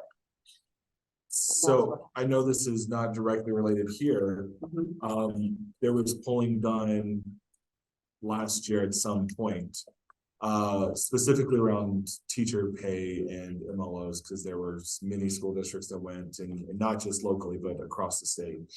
And the poll that was done, it was something like 75% of people polled said that they wanted to pay teachers more and thought that teachers deserve more. About 14% of them were willing to pay more taxes in order to make that happen. So there's a disconnect between wanting good things and being willing to actually pay more taxes to do it. And so, frankly, knowing that poll and that data was out there, I was not surprised to see as many of the school initiatives failed, because everybody wants to pay teachers more and thinks they deserve it, myself included. However, knowing that practically nobody wanted to see their taxes increase. And I think we're gonna see some things here. People would love to see the library open more hours. They would love to see the library staff gets paid more. They would love to see more resources available, both books and digital resources, etc. But then when you actually ask them, are you willing to pay more on your property tax to be able to do that? I'm not the eternal optimist. I would bet the answer to that question is no. That we're going to see probably in that 15 to 20% range, just like we did with the teachers. So I'm not optimistic about our chances here, especially after watching not just that things failed, but by the margins that all of those initiatives failed in spring or in fall last week, whenever that was. Yeah, just happened. And so I know time is, there's a lot that can happen between now and the spring and the summer, and then even November if we decided to go. And so I understand that there's a lot of factors that play into citizens and taxpayers' appetites for this type of initiative.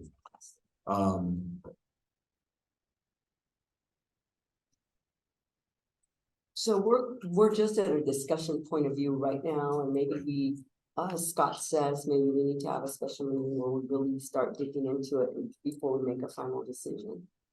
Well, really, all we need to do is, I mean, we're not making any decisions really. It's more of a guidance for the future. For Randy as far as how we're handling this for next year, because we're getting close to budget stuff. Putting the nails in it. We need to, so. Putting the nails. Yeah. All right. Any other comments? Scott, you're off of mute. You got some more wisdom to shine upon us? No, I don't. Okay. So I would say as far as guidance goes, is Randy's team needs to be able to figure this stuff out. Is it sounds like from a consensus based off of the conversation here, focusing on one initiative instead of two, and whatever what I would say is the minimum number, but I'm gonna say, you know, we want to keep that as tight as possible as far as what we're gonna need to make that one happen. And the rest of that can be released back to whatever general fund we need to move those other dollars to. There's something specific you guys have a recommendation for, we'd love to hear it in December or January, or whatever you need them to approve the budget. In a few weeks. So, you know, I think we're open to making sure that if there's needs, that those dollars can go to those needs to meet those. Exactly. Thank you. Is that fair? Can I ask one more? I'm sorry, I'm going to ask another question. Do we know? Are we just guessing that it's going to be $500,000 or 600,000 for an initiative? Do we know, or what? That's about what it was. Yes, that's the ballot, actually. That project was about $500,000 to get something on the ballot, Scott. And also the funds available to do polling and work with a consultant. So that's why. So that 500,000 would include doing just put it on the. That's just putting on. So that's another thing to kind of keep in mind is that we would need additional funding on top of that for just a single initiative. So it could be even more than that, and it will be, I should say.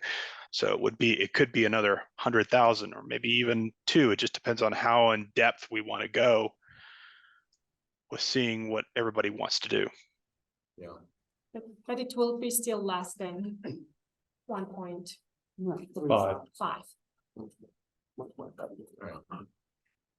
Yeah. Good. Good, Scott.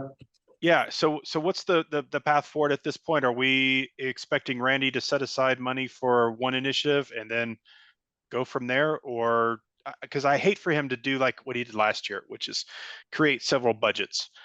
Yeah, good question. We're not asking him to create several budgets. What we're asking him to do is, we had money set aside in the preliminary budget that we've seen and approved that had about 1.35 draw on the budget. So what we're telling him is we're releasing a portion of that. We're not telling him what the portion is, using his best judgment and, you know, the people around him to understand if we're going to pursue one ballot initiative instead of two, what do we think our best guess minimum viable number is for making that happen? If we're going to poll, pay for the ballot initiative, etc., and then free up the rest of that he can allocate however he and the rest of the team best see the needs that need to be met and where those dollars can go. And so he'll provide one budget that will, I'm assuming here, be very similar to the budget that he presented last time, with some additional funds that are being freed up from after this conversation to go to other places in the budget that have needs that we can meet, with some of those dollars still allocated. And then if we decide not to move forward with this next year, after, say we do polling in, you know, the spring sometime, and we decide not to move forward with it, then we can do a budget adjustment to reallocate the rest of those earmarked dollars to other needs within the district. Yep. So it'll be a single path forward from a budget perspective at this point. Because I don't want to have to put him through doing that again. That was not fun for him, nor his team. It's great, you got paid lots of overtime. Yeah, I just thumbs up. So, all right, thank you. Last call for comments. All right, item E, discussion, developing localized PPLD patrons bill of rights. That's fine. Okay, so, those of you who were at internal affairs have already, everyone's basically been here, except Scott, you haven't heard this, so. Basically just proposing that we do a, bill of rights, that is more specific to, localized for PPLD. The two other libraries that have that is, Denver Public Libraries, as well as, Douglas County. Those are two big ones in the state of Colorado. There are others that do as well. But it just gives you us an opportunity to have more consistency, autonomy and accountability in terms of making sure that we have those intellectual freedoms clearly laid out for our patrons, so they know what our commitments are to them and for the district. I think that's especially important, and the book challenges that we have that very clearly what our principles are for that in a way that's accessible to the community. The other thing I would do is, as we're trying to kind of delineate between core values and policies, and just making sure we're cleaning that up and making it clearer for everyone as they're kind of trying to figure out what parts come from the board, what comes from the administration, all of that. I think just that's a good opportunity to kind of make sure that we have alignment between our core values / Bill of Rights type content, our strategic plan, and then our policy, so that there's this sort of clear trickle down of how those things affect each other, so that patrons understand that it's very clear in terms of our policy. In terms of autonomy, it gives us a little bit more, both us and the community, a little bit more voice. So because any updates would have to be voted on in a public meeting, that gives opportunity for public comment if there were any changes, tweaks to wording in future. Right now, that is not the case. We just sort of have a link to the ALA site that's like, here, go look at this, if you want some information. But it doesn't really give people connection to what are our commitments to them. And it doesn't give them a sense of accountability that if we're changing something or we weren't holding to our core principles well, that they could point back to it and say, hey, this is your commitment to protecting First Amendment rights and other rights related to libraries. So my proposal is just that we draft it in a way that's clear, keeps consistency across all levels of our, policies, core values, and strategic planning. So we just can keep that alignment and keep our mission focused really well. And so this isn't something to vote on a draft. I don't have a draft right now. I was just saying, let's move the conversation forward, work on drafting something. There's some really good content we can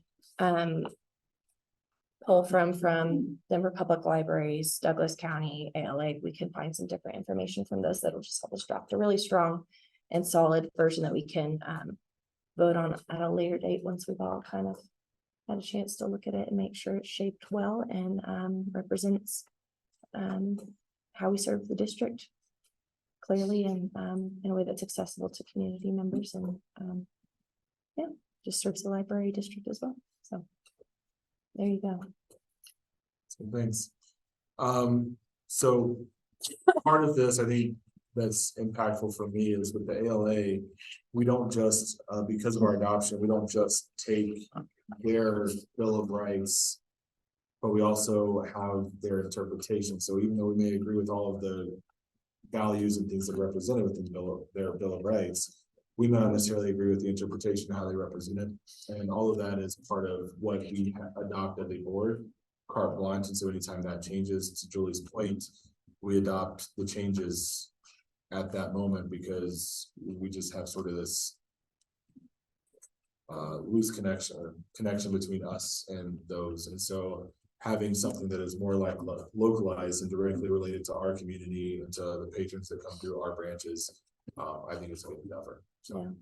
And the ALA first drafted theirs in 1938, and they've gone through redrafts since then. The way we have it set up now, like if they were to do some tweaks or redrafts, like we wouldn't know. It would just, we just have automatically ratified it because we did once in the past. So this would just give an opportunity to make sure, again, if there were any tweaks, that patrons have a voice, that anyone from the public has a voice and can say, hey, like this is what I think about your upcoming changes. So there's that accountability aspect. And then, yeah. There's something else I wanted to say. I can't remember. I'll have to come back to it. I All good. apologize. So, and to Julie's point, we're not voting on anything tonight. We're on a draft. What we're saying is we as a board, again, just kind of looking for general consensus that this is work that we want, that this board wants to do. And then we can move this into committee and do some smaller group work at this point to help draft something that we can have a draft to discuss and vote on at a future time. We provide and get input from the community, since this is something that we're wanting to represent them, make sure that they have buy-in into this as well. And so really the conversation is this work that we as a board want to take on? And there's not a timeline on this. It's just sort of a, do we want to do this or do we not want to do this? Do we want to address it later? So I'm already supportive of this measure. I think I mentioned that at our committee meeting and again tonight. So I want to hear what Scott has to say since he wasn't here in committee. I'm sure you have questions, Scott. No, I think it's a great idea. It really is going to come down to interpretation. I think that what you said about just adapting ALAs, I think we could use it as a foundation to build our own, but we actually do need to have something that's a little bit more specific to our patrons and to our library district. So I agree. I think that's a good thing to move forward with. I do have some questions. yeah, go ahead.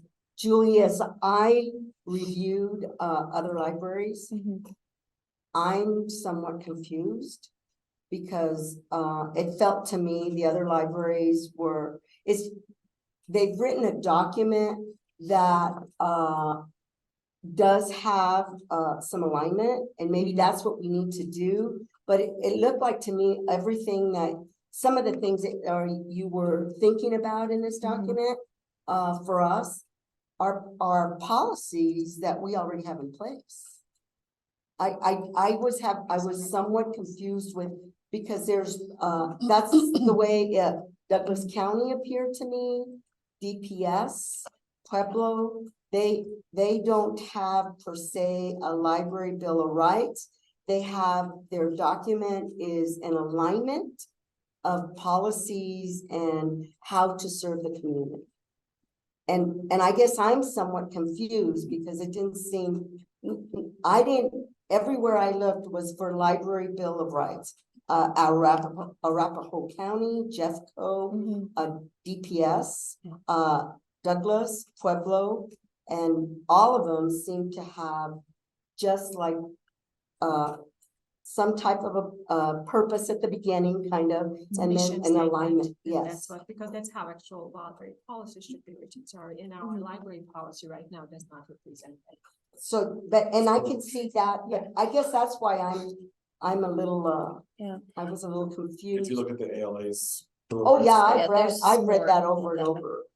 But so, and that is just a foundation. I think that you're absolutely correct. It could be a guiding document and we could interpret it for us and our library. But I guess I'm just kind of, are we looking for like what Tiona is saying, that alignment? Is that what you're thinking? Or I guess I'm just confused because I've read several of those libraries. I even have them. I've downloaded everything that I could find. I'm not quite sure. I'm not quite sure I understand your question. Well, so I know some of them roll theirs more into their access policy, and I know some where I've seen they've had more of like a distinctive bill of rights in the way the ALA kind of like same format, but just more like a little bit different organization of it and how they can you give me can you send me some of those sites so I can review them? Yeah, I can go through those and find some of the ones that I have. If you could send those to Laura so she can send out to the rest of the board, and that way looking at the same materials. So some of them structured a little bit differently. So when I'm talking about alignment, I'm wanting it to be very clear, like here's the guiding principles. And then, so people can see how everything else connects, like, because our strategy as a library ought to be in alignment with our core principles and commitment to things like First Amendment rights, right? Which I think we work hard to do that, and same with our policies, but it gives it that sense of like, okay, we know that this informs the things at the more detailed level. And I just want that to be clearly delineated so patrons really know where things kind of come from and how they relate to each other. So I feel like navigating things right now on our website, the way things are set up, is a bit confusing, and it's not clear how things relate and how they relate and how they connect to each other. And then you've got, it's just kind of confusing because you've got this one sentence somewhere that's like, here's the ALA documents, that's like almost its whole separate thing. So it just feels very disconnected and disjointed, and keeping it very integrated. And you know, I think that helps with even just mission focus going forward in the years to come as well, making sure we don't like, we know what our values are, we know where we're going, and we know how that affects everything down to policy. So yeah, I'll send you over some different documents of the structures of the different libraries that have them. We can kind of delineate that if that's helpful. And I also recommend or recommend for consideration that we consider looking at this, having another discussion once we get our new board of trustee on board, so that they will have that understanding as we move forward. Because it would be real unfair to come in and all of a sudden we need your help, and they're. Well, that's exactly what happened to me with core values. Like my second meeting here, we were papers all over the wall, writing stuff out on core values. So I have no sympathy, no sympathy. Oh, get real. You are our leader. You have to be empathetic and sympathetic. I don't have to. You don't have to be, but it should be part of who you Yeah, are. I think it would be good to bring whoever comes on up to speed on some of the conversations we've had on just making and I clarity think between We'll have lots of conversations. This is not going to be something that we'll create it and vote on. And that's why I did not bring a draft and go, let's vote on it. I was like, I know, I don't collaborate and make sure I'm not doing that. Talk about yeah. So yeah. So anyway, yeah, and I think like you know, for all our board to be on the same page. Absolutely. Okay. Yeah. So I'd appreciate some of those sites to it. Yeah. So I can review. Or I'll send this out once you get some from Julie. Okay, sounds great. Do you have any other questions? No, that's it. Okay, great questions. We talked, I know we talked about, you and I talked in email about who was going to be developing this, and we determined that this would be a board of trustees action. But I heard, I think both of you say that this would be something for the community to kind of feedback. Are we planning on? I mean, just more in terms of people can publish. Okay. I don't mean like. I didn't know if we were planning on doing it like edit comments on it. Right, That's not well, the same. like when you worked on the strategic plan. Strategic plan, thank you, I was totally blanking. That was those were some community sessions that, and they were that's why I was just curious if we were going to go on that route. This would be a board of trustees document, but that doesn't mean that we can't solicit input or feedback from the community. Just curious. We could do that, but I wasn't saying it has to. You weren't saying that was, absolutely part like of it. we can, it's just, okay, depends on which direction we want to go with it. I wasn't gonna determine that. Sure. So more community sessions. So that sounds like something for public affairs. Debbie's not here, so let's keep I like that. Other comments, questions? Will you send this document out as well, the first one that you would you like me to send that out? Yeah, if you can. Because through Laura, yeah. Yeah, because Scott hasn't seen it. Oh, that's right. Yeah. And you can't you see it, Scott? It's in 12 font. That should be big enough. It's in 10 font. It's a thought that counts. All right, anything else? All right, so we'll have some further discussions about this, but it sounds like general consensus is interested in moving forward, but we want to be careful about making sure we have the right purpose if we're going to undergo the merge. So that's a great all right. Anything else that we should discuss this evening? Oh, I do want to say that there was, I went to a community event luncheon and they were taking data for the facilities. Hours, yeah. Yeah, that's Nice. really kind of cool. So they're doing it. Yeah, Shirley was, had some stuff when we were at the naturalization. So that's great to collect data that way. I like it. Data is my favorite word. Anything else? All right, we are adjourned. Oh.